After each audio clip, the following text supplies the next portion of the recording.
Welcome to the Nerd Party.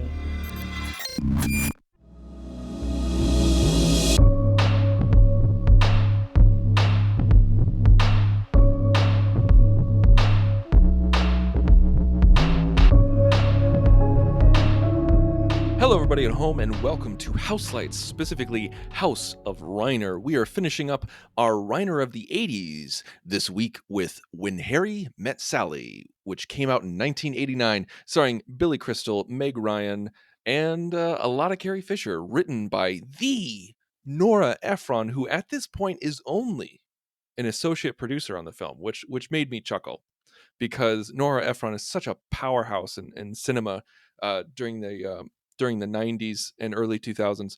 It was so funny to see associate producer next to her name. But we are so happy to be finishing this round of Reiner and moving on to the next, which we'll discuss at the end of the show. So please stay tuned and listen to the entire show to find out what we're doing next week. And if you'd like to hear what we've done previous weeks, go to thenerdparty.com/houselights. And there you can find all of our previous works, as well as tons of other shows that give you just hours and hours and hours and hours of enjoyment. We got Star Wars shows, Star Trek shows, we got Harry Potter shows, we got sci-fi, we got A24, we got indie cinema. Everything that you can think of is at thenerdparty.com. Find us on Facebook, Instagram, and Twitter by searching The Nerd Party or at Join Nerd Party. With me, as they are every single week, are my beloved co-hosts, John Mills and Darren Moser. Now, this was my first time seeing it, so some of you may be thinking, seriously? Yeah, this was my absolute first time seeing it. I missed that. I didn't know. And I'm hosting.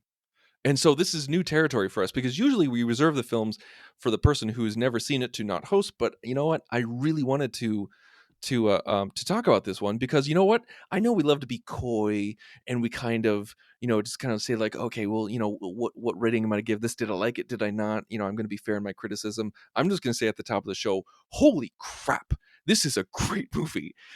And I was blown away when I watched it, because this is one of those films that I just didn't get around to. This was a missing frame, which you should also listen to at thenerdparty.com. This was good name for a podcast there. I think so too. This was something that I just didn't watch. It's not because I didn't like Rob Reiner, I didn't like Nora Ephron, or didn't like Billy Crystal, didn't like Meg Ryan, I like all those people. I just don't know why I didn't take the time to sit down and do it. But I also thought, before I watched it in preparation for this podcast, that I had seen everything from this movie just out of order. When a movie just exists around you for so long that you're flipping through the channels and you think you've seen every single scene. That's what I thought before I watched this. But as I'm watching this, I was like, oh no, there's like 90% of the scene of these scenes I didn't know were in here. And so it was a very pleasant surprise. I watched it with my wife, and my wife had seen it, obviously. She's a woman. Apparently, I'm finding out that women love this movie. And some people call this a, quote, chick flick, end quote. I'm doing bunny ears right now in tune with my voice. And I don't is it considered a chick flick just because it's romantic? I don't know. Yes. Listen, this movie comes out in the summer of 1989, which is if you're going to use the phrase quote unquote chick flick, and I'm doing air quotes too, 89 is a somewhat, I guess you could say, testosterone laden summer with Batman and Indiana Jones and Star Trek 5 doesn't really count, but he climbs a mountain in the beginning. That's a very manly thing to do. It's but you got Ghostbusters 2 with the male leads. Like, it's climbs a very the mountain with his penis. Well, that came out of left field. That was a cut scene. But I like everything that came out in the summer of 89. You were going to get the male audience with Batman. Like, that's just what happened. And Indiana Jones got everybody else that wanted to go. Everybody loves Indiana Jones and everything like that, and Ghostbusters 2 and all that stuff. When Harry Met Sally always had a strong reputation, but this is one of those movies that's, it's a little engine that could. And by the time it comes out, this is a VHS market now. By 1989, people are willing to sit back and be like, I'll catch it on tape when it comes out. Because if I got to spend my hard-earned money and I got to take my family out, or I'm going to go out, I'm a teenage boy at this time. Do you think I'm going to go see When Harry Met Sally, or I'm going to go see Batman for the fourth time? Batman 1 the fourth time. So that's not to knock it. It obviously had success. It obviously got a great critical response, but it makes perfect sense that this winds up for me. Same story. I saw it before this, but it was one of those that summer. It was like, you know, no, I wasn't going to watch it. And then as I got older, there are all of these things I'm watching, and it just continually stays there. And it's like, yeah, I'll get to it. I'll get to it. And the whole reason I wound up seeing it was because my future wife was shocked I hadn't seen it before because she knew I love movies.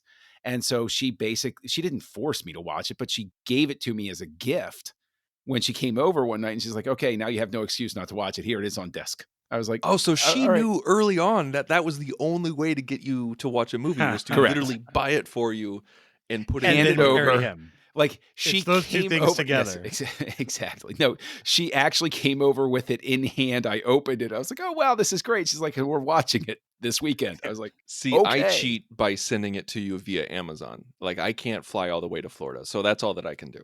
Well, we had a different vibe going on at the time. It was a little more in person back then, back in the past. But like, um, yeah. So I like that's the thing because Darren, you were making the joke that your wife, when she found out we were going to be talking about this, she was like, "Oh, great, three guys talking about When Harry Met Sally." But I'll cede the floor here because I think Tristan is getting at it too. It's like I want to know from you, why does this get that reputation as a quote unquote chick flick? Nothing about this. This isn't like Steel Magnolias or something, is it? Maybe it's just because the overall plot is just about two people's relationship, which again isn't a bad thing, but that is literally the point of the movie, is about a guy and a girl and their 10, 20, whatever year span of this relationship. Like, so when that's the main plot of the story, it's not, oh, and they were going on an adventure like Romancing the Stone or something, and they also fell in love. Mhm. It's like literally the entire, like, the story is the relationship. That's a Yeah. really good comparison. Really good pull. Man, I hate that. I honestly hate that just because a movie is about a relationship, people automatically assume it's just geared towards women. That really pisses me off as a modern man who manscapes. It just really pisses But, me off. but see, I'll blame the marketing department for stuff like this because I promise you, I don't have any archival knowledge in my brain or anything like that. But I guarantee you they tried quote unquote counter programming because it was the Batman summer, because they knew what they were going up against. They then positioned this. They said, okay, yeah, they were in We want to get the office. marketing. We're going to market Right. towards that sliver that's not going to get soaked up by Indiana Jones and Batman. But also they're saying, look, the boys love that one. Let's market to the girls. And so all of the marketing winds up leaning heavily toward the female We're going to put this demographic. DVD on the pink aisle, and then everybody will go see it that we want to see And, it. yeah, so I'll blame the Shrinking and pinking. marketers for that one because you could have easily marketed this as an everybody movie. Yeah, a couples nothing movie, about it that's- something yeah. to see together. Even that, yeah, couples. Yeah. I like that. Yeah.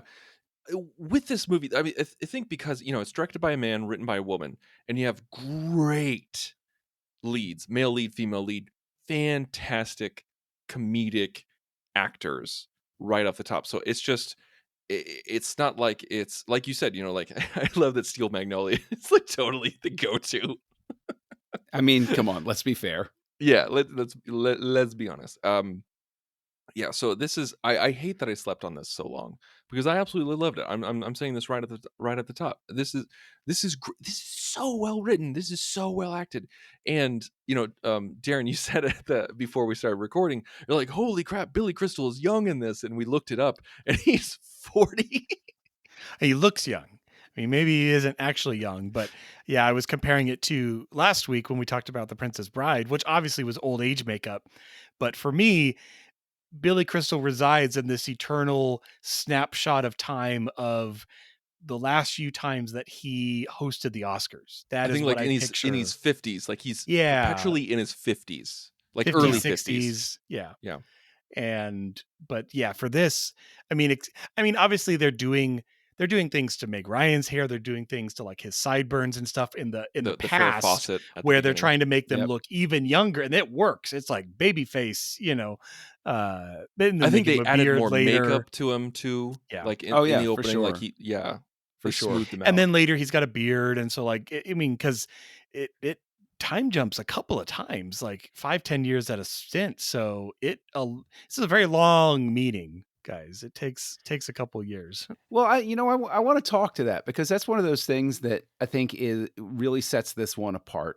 Is Reiner and Ephron, who wrote it, obviously, they lean into borrowing a little bit of that documentary feel that worked so well with This Is Spinal Tap, because they have the interviews with the quote unquote real couples as the markers. So it gives Harry and Sally this feeling of reality, because when it all caps off with them talking to the camera at the end, you get a feeling that We know the story. Well, not just that we know the story, but it lends this authenticity to the telling. I think if you remove that the little interstitials with the interviews with the older couples and everything, honestly, flash forward a couple of decades, it's what helps make Interstellar work so well, is they use these real documentary Yeah. talks, Yeah. and it makes the story more grounded. And I think, I'll put it out there, I think that's what makes this work so well,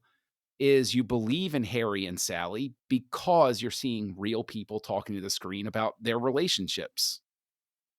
I like that. Like as I was watching this, and as I was watching the interstitials, I was actually thinking to myself, I was like, these stories feel real. I was like, this feels real, but their ability on camera is too practiced. Right. Mhm. They're obviously actors, but Right. they took 98% of a real story, and they're just presenting it they ace the public speaking. At all of them were ace public speakers at school, and they just happen to be the ones on camera. Yeah. Yeah, I liked it though. I think that was a very smart approach. I mean, with Interstellar, I think those were real interviews. They were real Yeah, interviews right? from the Dust Bowl. Yeah, but I Yeah, I was love that making me think of comparison, John. Interstellar I as well. love that comparison. I think that absolutely rings true. One thing I do want to ask about is, and you don't have to give any kind of like personal stories or anything like that, anything that you're not comfortable with talking about. But like, was there anything that rang true to you? Speaking of ringing true, was there anything that rang true to you during this movie where you're just like, yes, this is exactly how men act, this is exactly how women act, this is exactly how we interact with each other? John, I would love to hear from you. My wife always loves to point out the line from Billy Crystal, "The white man overbite," about dancing. And I Yes. cannot not hear it in my head every time I go somewhere where there's dancing. I was like, "White man overbite," like it's in my brain. I'm like, yeah, that's a thing. It happens. I think that what I enjoy about it is, there are so many things I enjoy about it, but something I think also adds to the authenticity is the relationship between Jess and Harry, Bruno Kirby's character, because that feels very authentic to how guys talk to each other. It's not the played up locker room talk for a comedy movie. It's Oh not my the gosh, yeah. overly vulgar talk. It's not like they take Bruno Kirby in City Slickers a few years later and they amp him up to the nth degree, to make him an absolute pig. But these conversations feel very real. Like when Billy Crystal is talking with Jess, and they're at the football game, and he's just distraught because his wife is leaving him. This is a complete mess. Right. And the way he's And what talking about it feels real. the movers knew like a week Right. before They he knew a week did. before I It's did. like, oh Yeah. man, you're just That Right. hits. That hits Yeah. hard. Like there's so many things that are universal in this film, like regardless of the time period. Like, yeah, this took place in 89, which is a long time ago, if you think about it. Mhm. And it's just I mean, at least for our demographic, this is how men and women talk. This is how they interact with each other. Whether you're in a big city, small town, university, doesn't matter. Like there's certain kinds of interaction that are ever present in just the way that we are. Like granted, okay, I'm obviously generalizing here, So don't come after me. But you guys know what I'm saying. And with that, I think for me, the thing that really rang true was because um I've had several successful relationships, I should say friendships with women that I've had no romantic interest in. But there's always that outside perspective where they're just like, yeah, but there's always that time when people think like, yeah, you're friends now, but you want to sleep together, or like the man wants to sleep with him, or I mean sleep with her or something like that. But Yeah, no, I'll defend you on this one because I think what the movie is really talking to, and of course it's played up for comedic value, is that when people with potential romantic situation, like if there's a potential romantic situation because of whatever circumstance, you have to acknowledge that at first, at least, it flies through your mind of like projecting out on the timeline. What would that look like? And sometimes you make that decision very early on. You're like, yeah, that one wouldn't work. So, okay.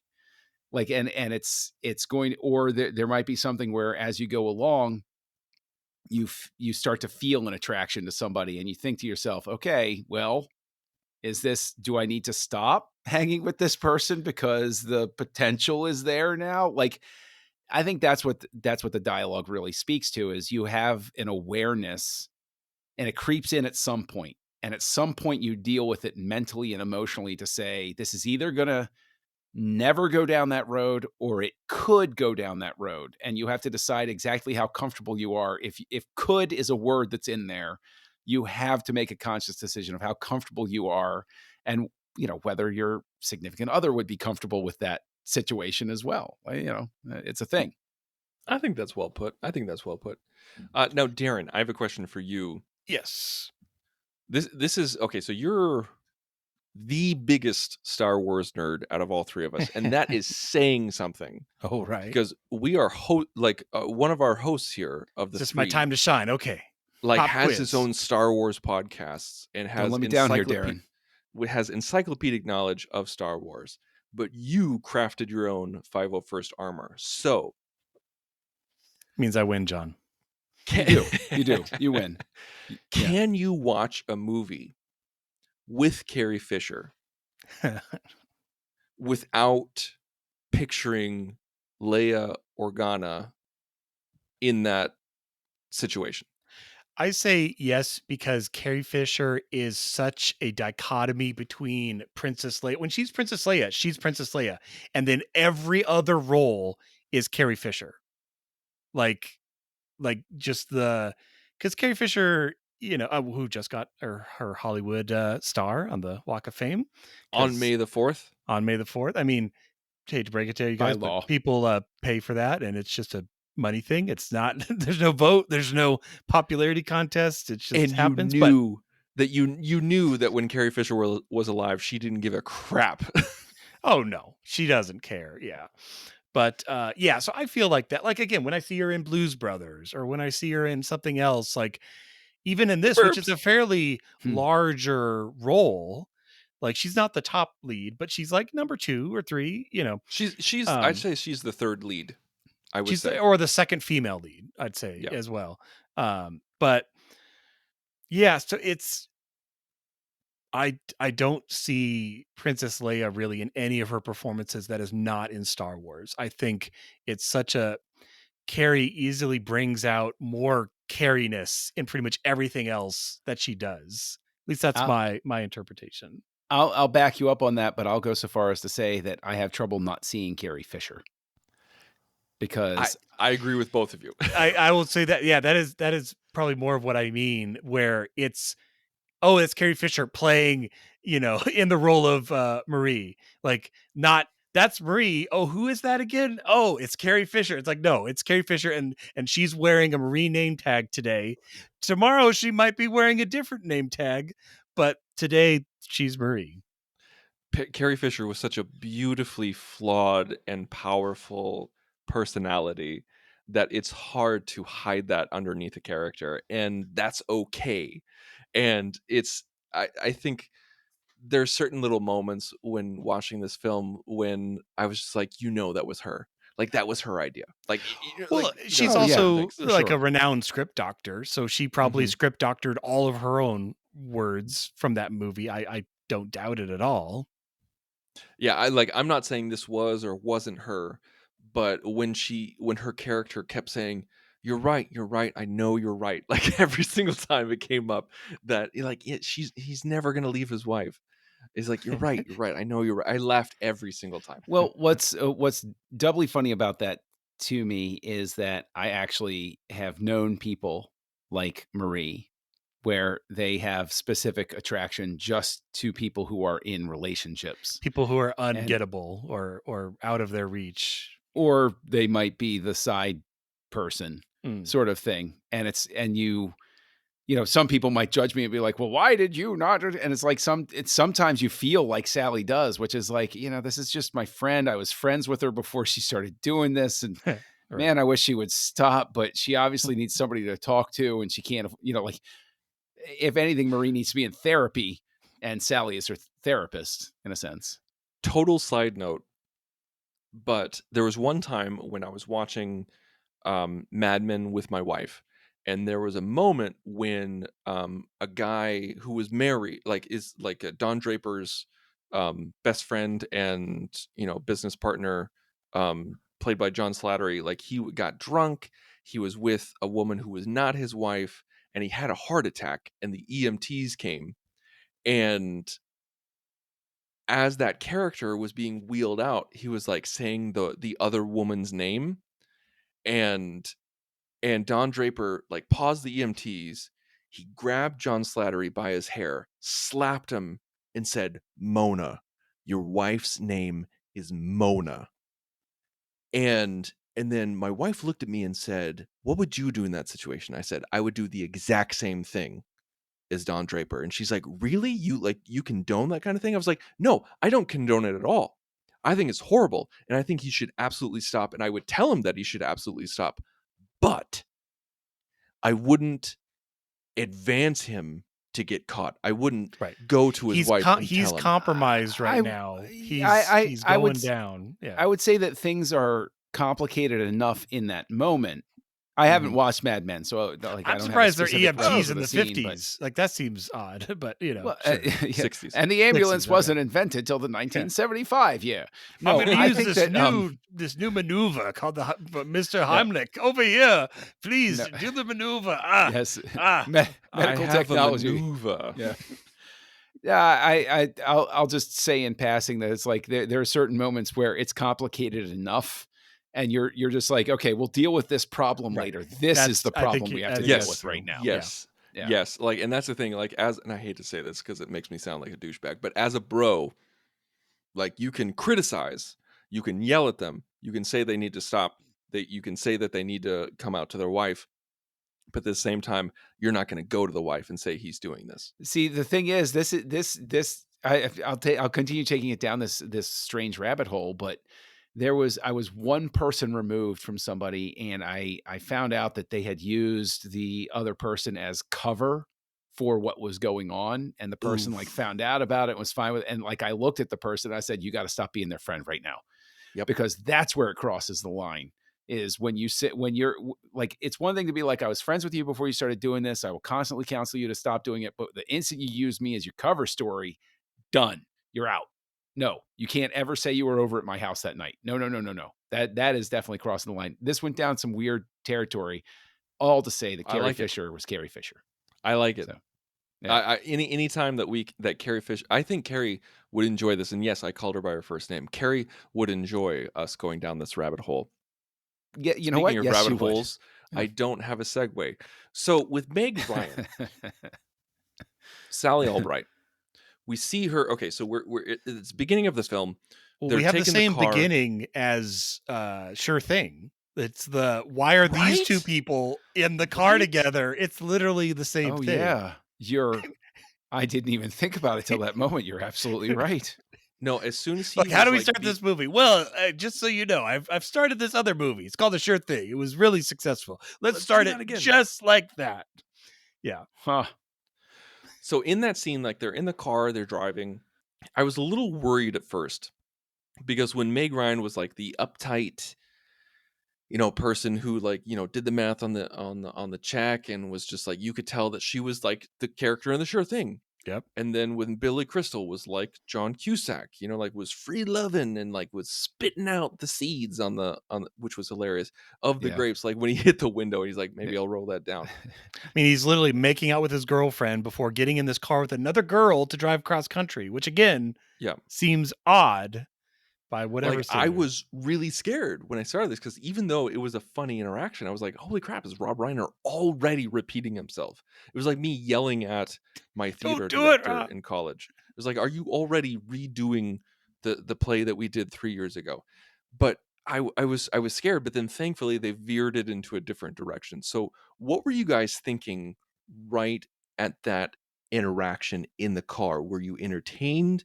Did you think it was too similar to the Sure Thing? Or what were you guys thinking? Darren, what were you thinking at that So opening scene?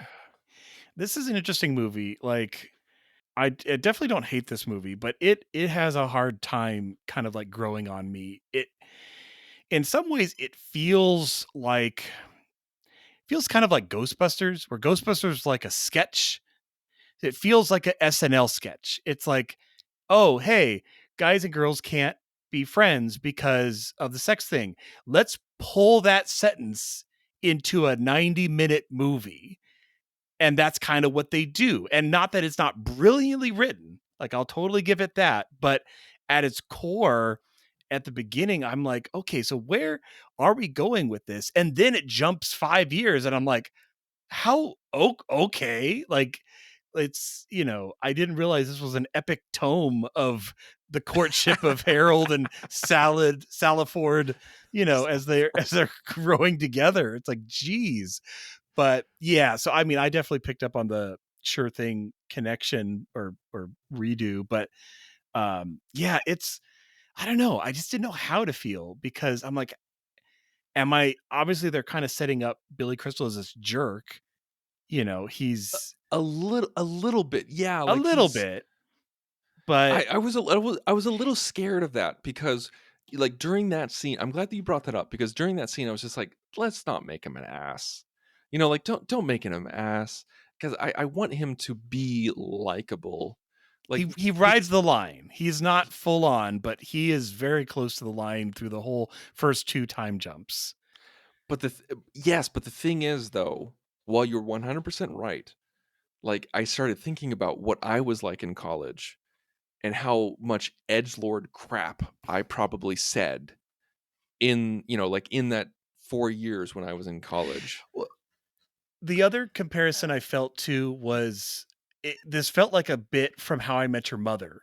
This felt like something Barney Stinson would do. He's pulling open the bro code that says on page 12, men and women can't be friends because the sex thing gets in the way. And then it's my mission in life now to prove to you that you are wrong and I am right. And he doesn't let it go for 20 or 10 years. That's kind of the movie. I don't know. With great writing, but that's, I don't know. I actually think Billy Crystal's character shows great growth through the movie. I think that ultimately That's true.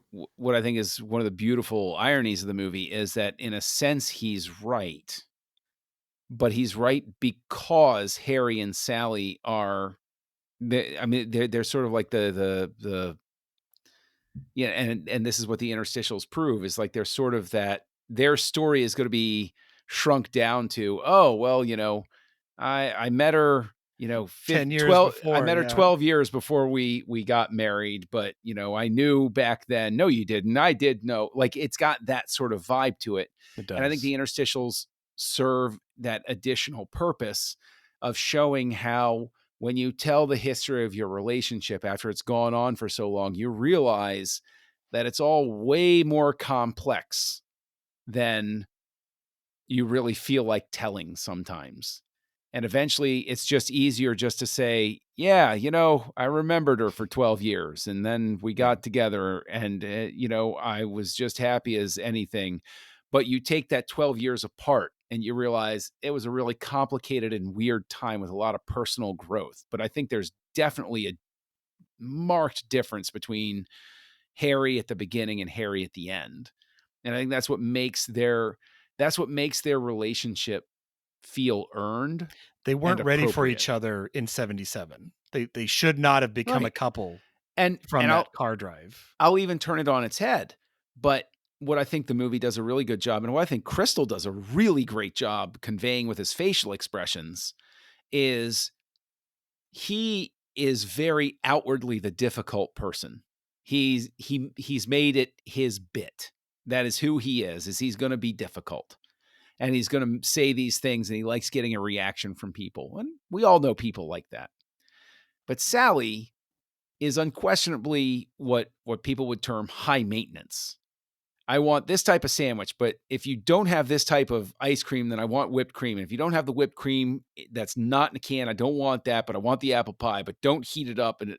And that sort of really onerous sort of thing where it's like, do you understand how much you're putting this poor waitress through right now? If I would have like been in a friend group and been like, kind of like, okay, you're checking your prospects and one of them orders like that, you're kind of like, yeah, okay, no, like that's a flag.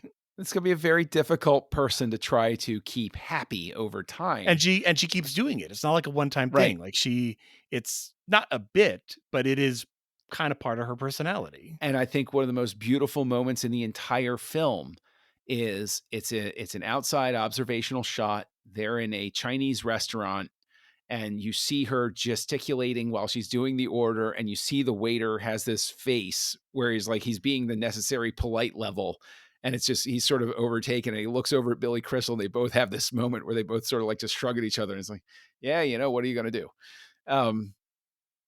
So, I mean, all of that's really long-winded way to say that, like, I think that it's easy to come at Harry and say, oh, he's such a jerk at the beginning. And yeah, but he's a performative jerk. He's very obviously trying to get a rise out of people.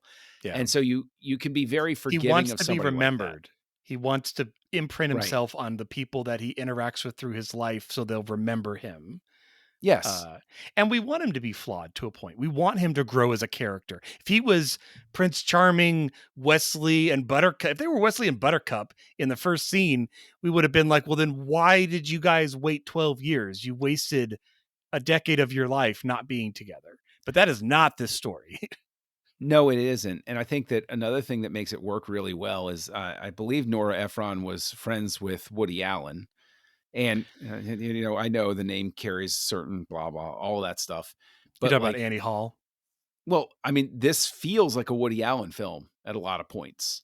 Well, I'm so glad you brought that up. Yeah. Yes, well, but it's a remake. Feels like or not a remake, but I heard I was clicking through Nora's stuff, and it said that this was based off of Annie Hall. Like, I'm in sure the it was. loosest of terms. I've never seen Annie Hall. I'm mad at it for winning over Star Wars in 77, so I won't watch it. But wait, hold a crutch. It's a great film. It's not Star Wars, but it's a great film. But I mean, Barry Sonnenfeld, who's okay. Rob Reiner once again benefits from some incredible talent with him. You got Nora Ephron writing the script. You got Barry Sonnenfeld. Yeah. Oh yeah. Janet Hershenson and I can't remember the other name right now, but like they've been his casting directors this whole time. They definitely picked the right cast. But you get Barry Sonnenfeld as the cinematographer, and he goes on to do like Addams Family, Men in Black, all of these things. He's a great comic director. He did Get Shorty, all of this stuff. And he's obviously just, he's being his director of photography self here. So I want to go ahead and throw it out there with Ephron as the writer, Sonnenfeld as the director of photography. I'll throw it to you first, Tristan, because this is your first time seeing it. Do you see Rob Reiner? Is there any signature Rob Reiner thing that you see in this movie? I don't see Reiner in this at all. I see Ephron and I see Sonnenfeld. I see Crystal. I see Ryan. I don't see Reiner. I really don't. Darren, do you? I mean, I think we already mentioned the opening matching Sure Thing, and that's I mean, that's Reiner right You're there. right. You're right. But I think obviously you were more inferring like the visuals and Yeah. but I mean, honestly, I mean, it's tricky because this isn't Reiner's not Wes Anderson. He's not one of those directors where has a look.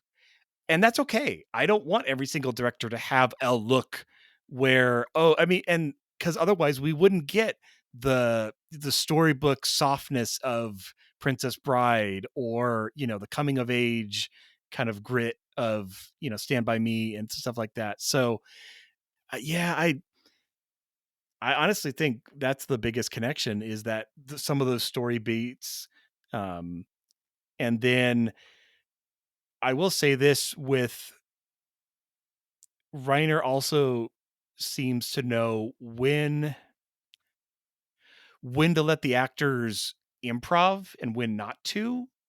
He I want to talk about that for a second, because this is different than Billy Crystal being Miracle Max. It feels like Billy Crystal read every single word that was written and was like, this is such a good script, I am going to just read it as is. I'm sure he improv some. I mean, it's Billy Crystal. I would not be surprised by that. But does it feel like that to you, John? Like, this feels like he honed way closer to the script, probably because of its goodness, or that's the kind of the vibe I was getting, at least off of his role. The little felt like that manic improv where you can kind of tell they're kind of just coming up with it as they go. I think you're right in this sense, in the sense that this is a more disciplined Billy Crystal performance. Yeah, I think disciplined. Yeah, Up that's to this right. point in his career, not very disciplined, very shticky, very I'm a standout co-star sort of thing. He seems to take it very seriously when he's put in the co-star role here. And what I see is an actor very responsibly giving his co-star, Meg Ryan, everything she needs to be successful, and vice versa. I see two people who showed up on set and said, I want you to have a great time and great Being success. opposite me. Yeah. And they both hit it off, and they got it right. They got that rhythm right. And I think he has to hit the emotional moments internally for Harry. He can't, like, when he's at the baseball field lamenting over about to be divorced, he can't throw in zingers, Yeah. like that has to, otherwise that moment is broken. And same every single moment in the progression of Harry's life. I mean, it's not like we've been here for 12 years. Those moments that we see him, he has to progress the character, but he can't just be like, oh, but he always has that funny one-liner, or he always like, no, and I think maybe that's what I'm picking up on, is him sticking to the script. And like you said, John, I totally agree with that, where he is creating the moment for Meg Ryan in a way to be a little more spontaneous, a little more flowy. Again, also, I think she's sticking to the script really well, but There was also the reading behind the scenes stuff and doing research for the podcast. Apparently, a lot was found in rehearsal, like with all of them together, just riffing off of each other and figuring things out. Like even the so once writer they were Nora. shooting, then it's like it feels more locked in because all that improv was off camera. Exactly. And I love That makes hearing that. sense. Like, yes, you have the Adam McKay early comedies where everything's improv and they just shoot from three angles and then they're just like piecing a movie together in the edit bay. Yes, there's that happens. And there's good things and the bad things about that kind of process. But I love hearing things that are found in rehearsal.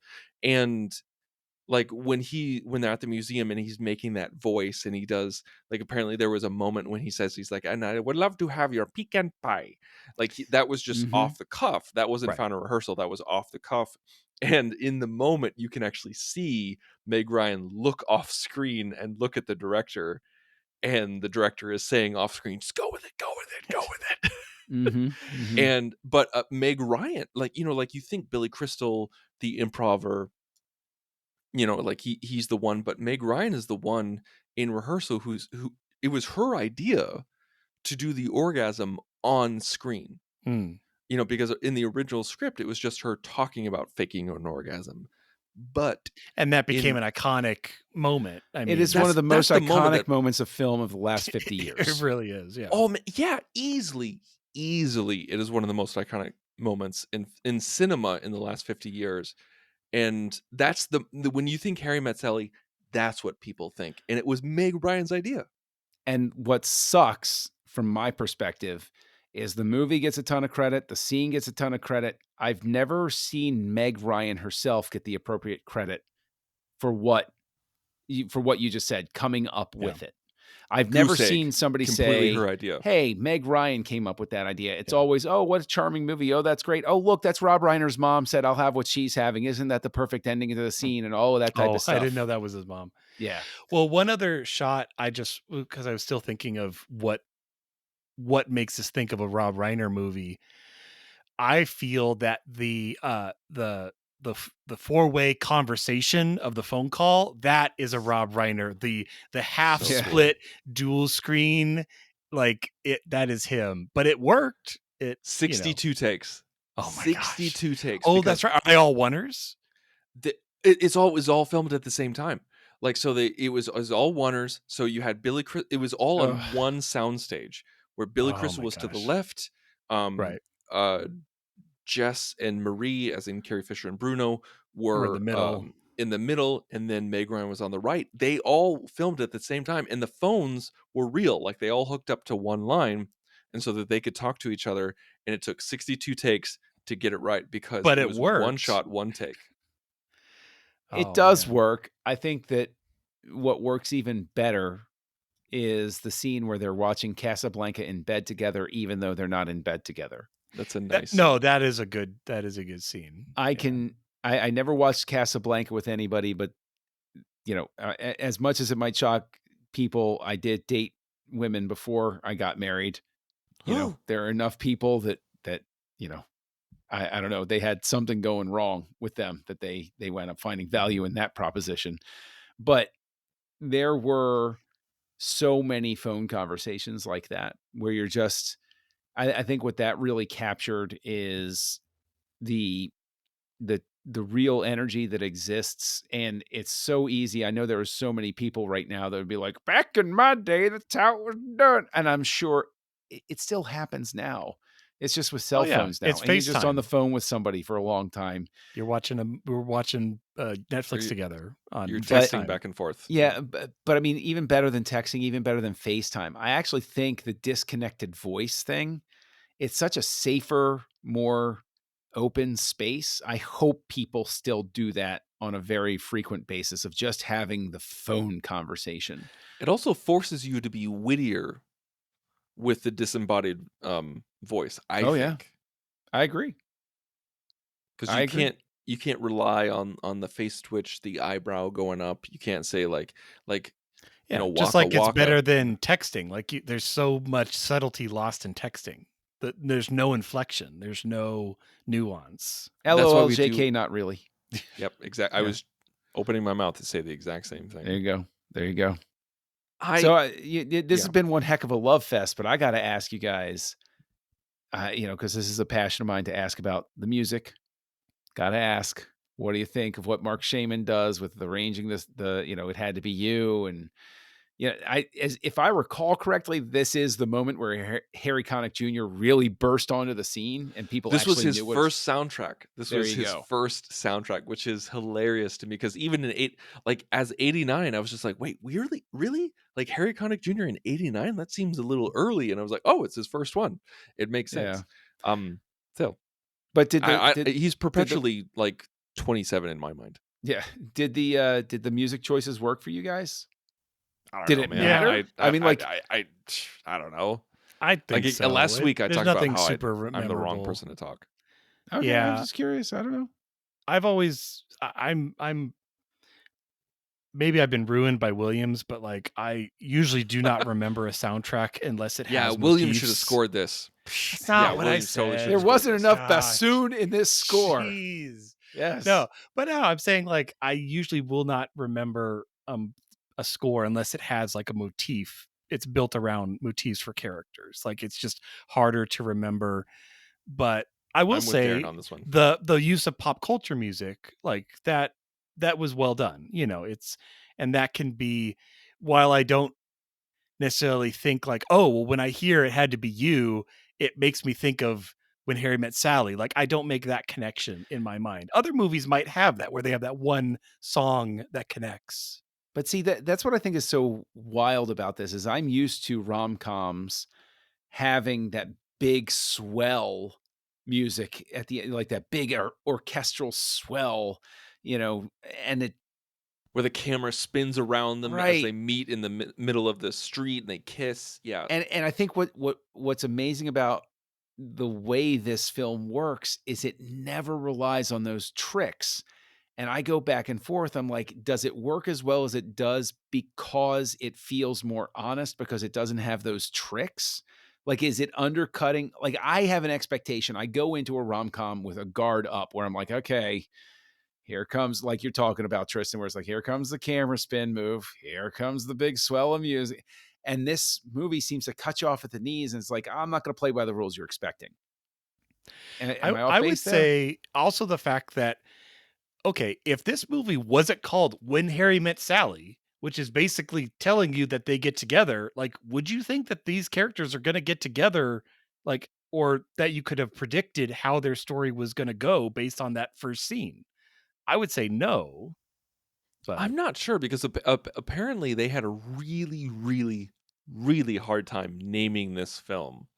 And it got to the point where Rob Reiner actually went to Castle Rock executives, threw darts at a board and and like he said, is like they had a poll going where like, what do you think this movie should be called? So is this one of those, it was the name until we think of something better and then we never thought of something better? I think that's the thing, because I mean, Nora it could have Ephron been. even said like if she could change one thing, it would be the title of the film, which I think the title's funny. But it's memorable. It's not like I think the title's we get it great. confused. I mean, the poster looks just like Sleepless in Seattle, so that doesn't really do it any favors for. Or sorry, I should say Sleepless in Seattle looks just like this poster. There you There go. you go. There you That's go. what I meant. Whenever I hear When Meg Ryan meets so and so, insert blank here. whenever I think of title discussions going back and forth, I always think of the fact that a rom-com that I actually enjoy called It Could Happen to You. It's a Nick that's a Cage good movie. Yeah, That's a good movie. I remember seeing them doing behind the scenes stuff, and the clapper said "Cop tips waitress," and I was like, "Thank God that wasn't the title of this movie." Well, I mean, that was probably a Blue Harvest stand-in. Like, we don't care. Oh no, this was no. It Could Happen to You. No. They were not covering anything. They were just like, who the hell knows what the title of this is? Like, it should have just been, we'll figure it out later. Yeah, Take 22. Untitled so-and-so director film, take 5. Like, Yes. Now, speaking of Sleepless in Seattle and Meg Ryan, of course, because as we know, they've done 3 movies together. And this, not with Rob Reiner, but Ephron. You've Got Mail was also done by Nora Ephron. So like Sleepless in Seattle, You've Got Mail, Nora Ephron, Tom it's Hanks. like a trinity of Well, Tom Hanks was approached for this role for Harry, and he turned it down, saying it was too lightweight. And Michael Keaton was approached for this role, and Albert Brooks was approached for this role. I could see Keaton. I could see I could see Hanks. Like I the could summer see of Keaton, just like blow people away with Batman. can't see Brooks. When Harry You Met can't Sally. see Brooks? I can see Brooks. I can't Out of see the Brooks. 3 of them, I can see Brooks the most. I cannot see Brooks because maybe it's because of my own where Brooks lives in my head. Brooks is too big for this. Have you seen Defending Your Life? No. If you saw Defending Your Life, you would think he could do this film. I might, but I haven't, so I insist that I'm correct now. I love Sleep in Seattle. I love Never You've seen Got Mail. Never seen it. What? Dude, Never seen come either one of those. on. Be a part Sentiment- of the culture. We sentiment were TV. talking about chick flicks at the opening of this show. They always market them wrong. Ugh, I'm just come on. kidding, everybody. That's I just a bit. my most Please recent- send your angry letters to Dr. Sci-Fi Oh, online. jeez. One of my most recent chick flicks that I really enjoy. We used to love watching like Love Actually, but Love I Actually love kinda, that film. which I is adore great. that film. It just Tristan, I'm going to fly out to I Chicago. will, I'm just going to bounce you off the I pavement. will say Horrible movie. The I will ice cold say, pavement that's in Chicago. I'm going to bounce you up and down on that. I will say that Love Actually, though, does the cardinal sin of saying the name of the year of the movie in the movie, which I hate, because every time they say Miss Dunkin' Donuts 2003, it pulls me out. Like, No. like Hang her- on. Dick Clark in this movie talks about the 16th New Year's Rockin' Eve, which instantly dates it because I know that there were more than 16. I also Well, know I Dick You have to Clark's do dead now. math, and then Well, I no, will nobody say, can do the though, math. that a really great romantic comedy is The Holiday, with Jack Black and That's underrated. Kate Winslet Yeah. and Jude Law, and Cameron Diaz. Yeah, really, really seen good. that. I wasn't expecting you to, John. I'm just saying for our Hey, You gotta listeners. catch up on your love- rom-coms, man. I love a good rom-com. This is No, the you It don't. doesn't sound like you do, no, John. It doesn't sound like you do. Okay, all right. This is where Have I you defend seen? No, wait, myself. wait, don't. Oh, he Yeah, loves yeah, it. This is where I'm going to defend myself. Have you seen 2 weeks? 2 weeks notice. No. Then no. Okay, if you haven't Okay. seen the things that we mentioned, there and are you haven't three. seen 2 weeks There's notice. 3 movies I haven't seen out of the 15,000 released every We year. keep listing my them, gosh. John, and you keep not Okay. seeing them. That's all No. I'm saying. See, and this is where I offer explanation to defend myself. Is I am a huge fan of rom-coms. I hate bad rom-coms. I hate rom-coms that disappoint me. So I wind up not seeing a lot of rom-coms because if I see the rom-com and I dislike it, I get mad at it. I hate rom-coms that disappoint me. So it does take an extra little bit to push me over the edge to go see the rom-com because I'm so scared of disappointment. Because I care that much. I'll go see 1,000 Star Trek Next Generation movies because they all suck. So I'm like, whatever. I know what I'm getting into with this. You're breaking Like, I up, come John. in- I'm losing No, you here. that's where I come in I'm so swinging. sorry, everybody. We have to continue on without John's And feed. then John He's having technical problems. went back to his home planet between commercial breaks. I was killed with Poochie. Yep. No, yep. but that's what I'm saying is my demands are very high of rom-coms. And so it becomes very difficult for me to go see them. Also, Put The Holiday on your list. I dare and recommend it. I will, even though Jack Black's in it in a lead, I will go ahead and put the Holiday. He is amazing in it. He is Even amazing. though Jack in Black is in it. No, as the Jack lead, Black is in it. as the lead. Jack Black is supporting character, fantastic stuff. Hey, as a lead, he's dicey. a lead of the secondary couple. Okay, So it's okay, there you go. Yeah. Secondary couple. Secondary okay, I can deal couple. with it. All So and he brings it. So All right. Jack Black is in, peaches, absolutely brilliant. But like but like Jack Black, that's a great example of like when you're talking about the casting sort of thing. It's like he's an Albert Brooks type where I just can't see him in the lead in a movie like this. I can see him in a Bruno Kirby role, but I can't see him as the Billy Crystal role. No. Yeah, and I definitely watch wouldn't Defending say Your Life. The Holiday would be Okay. work with Jack Black as the primary couple, but as the secondary couple, it works really well. So, See, this is what I love. movie we were talking about. Nobody, I don't even know. Nobody even would know. expect our rom-com knowledge to go this deep or this passionate. I mean, we do on have a movie Houselights. podcast, so I mean, there's a chance that we would know a little something. Not known for our rom-coms up to this point, though. Just going to throw that out there. That's true. There's not a So- lot of rom-coms on our list because we usually go towards directors who don't do them. or we just Maybe pick the years like the 80s or 90s where they're not Yeah. doing rom-coms. I need Christopher Nolan to do a rom-com. I feel like that needs to happen. Maybe like I'm looking up Nora Ephron right now because I can't remember what she has directed. But I feel like maybe we could do like House. of Ephron. Unfortunately, if we do House of Ephron, I think she directed Mixed Nuts with Steve Martin, and I will did. be sick that week. I refuse This to watch is that this is movie. my life. Sleepless in Seattle. Mixed Nuts. Michael. Michael's great. I like Michael You've is Got great. Mail. Michael is a great movie. Yeah. Lucky Number. Bewitched and Julie and Julia. Oof, mixed bag. Yeah, Just like Mixed bag. Nuts. No, Mixed Nuts is just vile. It's terrible. Nobody should ever watch that movie. Okay, so we're. I mean, I feel like I got to pull the plug here because I feel like we could keep going all night. Yes, absolutely. But let's go ahead and talk about our ratings because we talked about one thing that I do want to mention before we give our ratings is that apparently Harry is based off of Rob Reiner post-divorce. Oh, really? Yes, and I Huh. really find that interesting because I love when I hear stuff about that where it's just like, this is about me, or like this character is based off of me. I'm the director, or I'm the writer, or I'm the whatever. And this is the kind of experience that I was going through. I love that kind of connection with film because film is such a personal medium. It's you devote a year or more to your life, of your life, to this creative endeavor, and to find out that you have such a personal connection to it, it really intrigues me, and it makes you feel like you get a peek behind the curtain when it comes to the head honcho, the El Jefe of Rob Reiner with this movie. And so and apparently Nora Ephron wrote a lot of the dialogue based off of the interaction between Billy Crystal and Rob Reiner, which again makes me happy. But we're at the 55-minute mark. I'm not cutting a single thing from this episode. We're This gonna is get live letters. to tape. This is live to tape, people. Gonna get letters. So Hey, look, it's our 65th take, so we're gonna get it right this time. Yeah. Darren, I need to know, like, how many times, I want you to tell me, how many times have you seen this film? And Oh man. and what's your rating? Because you do not give half stars. So what's your full star? I do not. Full assed So rating. so this is probably the second time I've watched this, and what's really Oh. interesting is the first time was probably back before I was even in a relationship. So pre-dating, pre-engagement, pre-married. Virgin.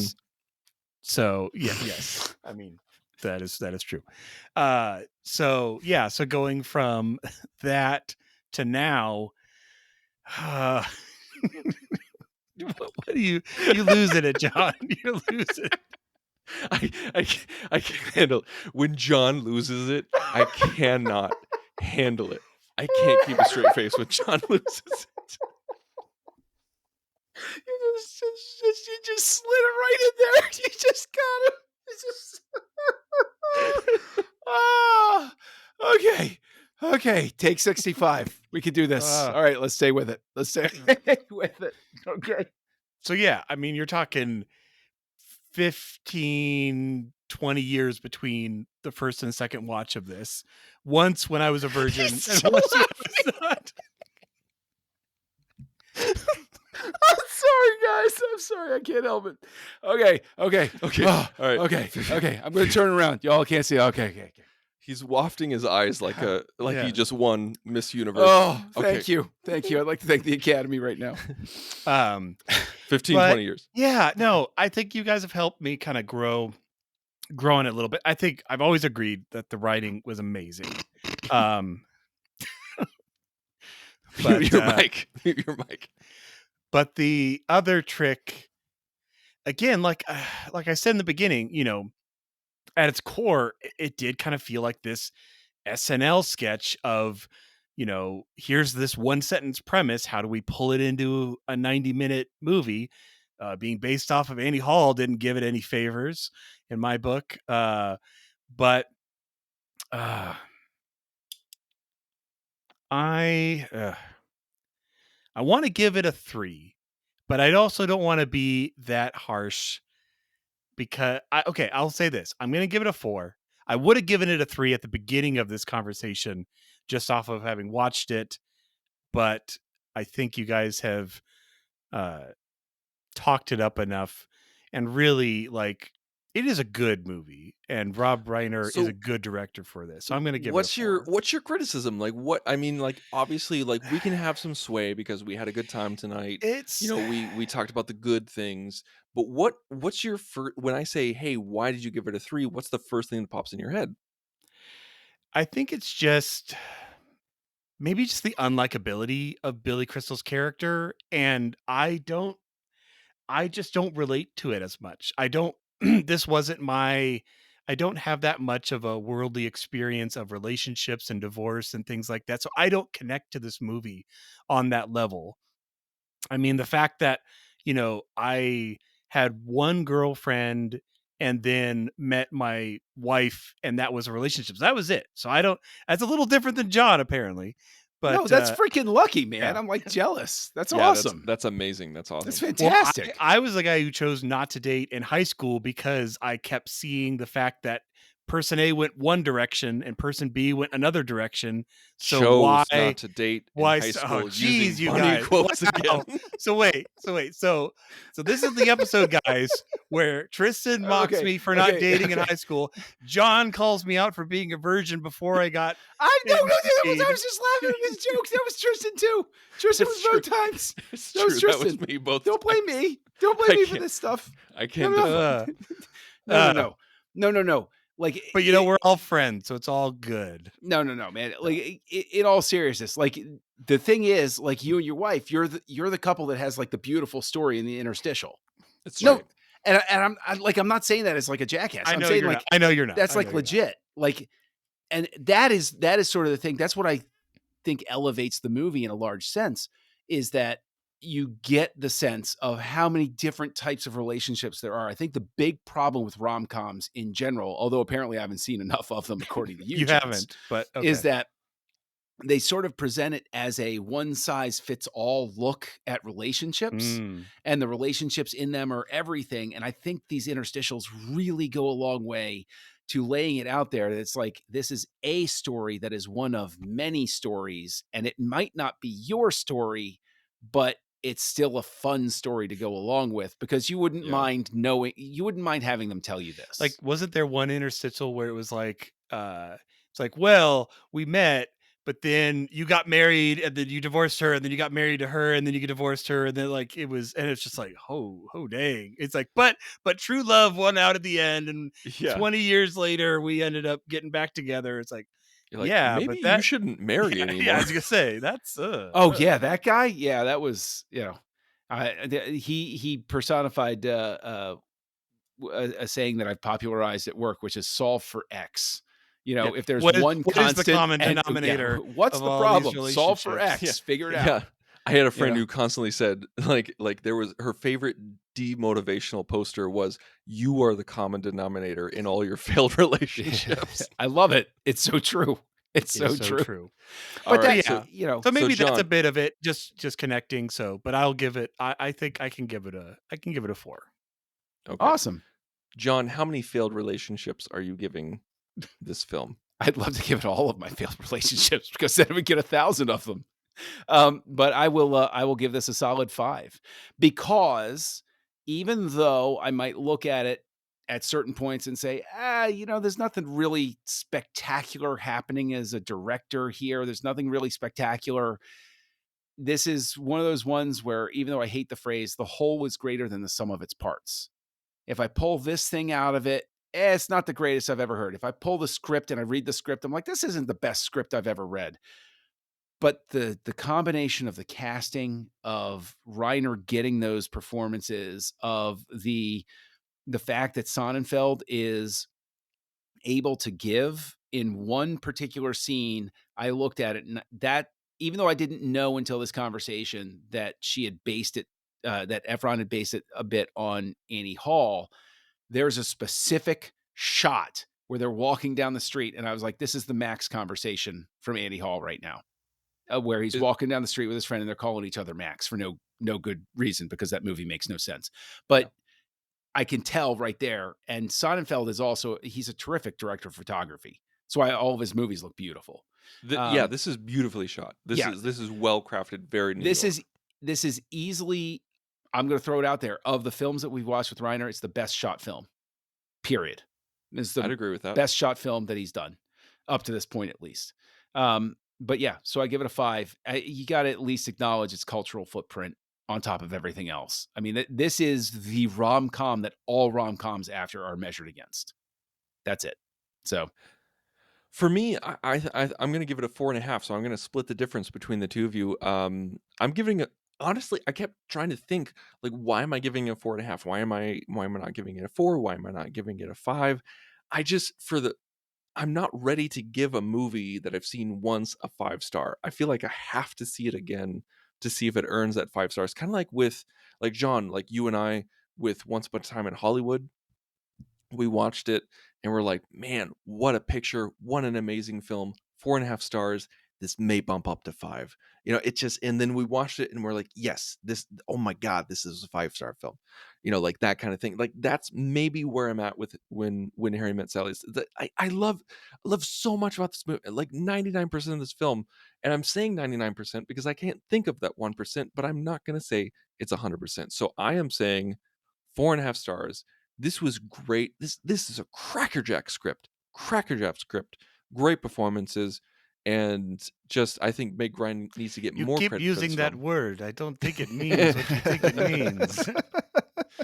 So here we go. We got 4, we got 4.5, we got 5. All around good movie. We all agree that this is a cultural footprint. This is a touchstone. Everybody should see it, even though it was made in '89. This has universal appeal. Man or woman, doesn't matter. Anything in between. John, what are we doing next week? Well, Tristan, we're actually going to stay here in the Ephron hallway. And because I haven't seen Sleepless in Seattle or You've Got Mail, we figure let's stick with it. When Harry Met Sally is the gold standard, where do Sleepless in Seattle and You've Got Mail fall in that? So next week we will be watching 1993's Sleepless in Seattle. Join the revolution. Join the Nerd Party.